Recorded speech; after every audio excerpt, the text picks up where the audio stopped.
1991 साली आलेल्या सडक या चित्रपटातील महाराणी आठवते. तो चेहरा, ती नजर आणि ते विकृत हसणं.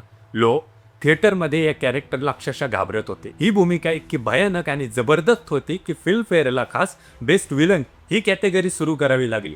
आणि हा पुरस्कार जिंकणारे पहिले जे अभिनेते होते ते मराठी होते. अहिल्यानगरच्या मध्यमवर्गीय कुटुंबातून आलेला एक तरुण, नाव गणेश कुमार नरवणे, ज्याला शाळेपासूनच अभिनयाचं वेड होतं. 1981 साली आलेलं त्याचं हँडसम हे नाटक इतकं गाजलं की त्याच्यासाठी बॉलिवूडची सगळी दारं उघडली आणि गणेश कुमार नरवणे झाले द सदाशिव अमरापूरकर. गोविंद निहलानी यांनी त्यांना नाटकात पाहिलं आणि त्यांचा पुढचा चित्रपट अर्थसत्य हा त्यांना ऑफर केला. त्यात सदाशिव अमरापूरकर यांनी साकारलेला रामा शेट्टी या भूमिकेनं इतका जबरदस्त इम्पॅक्ट टाकला की त्यांना त्यांच्या पहिल्या हिंदी चित्रपटासाठी फिल्मफेअर मिळाला. फक्त विलनच नाही तर हा माणूस कॉमेडी पण डेंजर करायचा. एका बाजूला लोक त्यांना घाबरायचे आणि दुसऱ्या बाजूला लोक पोट धरून हसायचे.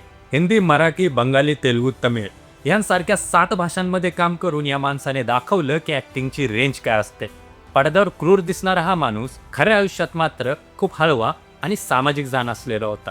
आजही बॉलिवूडमध्ये खूप सारे विलन्स येतात, पण महाराणीसारखी भीती आणि सदाशिव अमरापूरकर यांच्यासारखा अभिनेता पुन्हा तयार झाला नाही.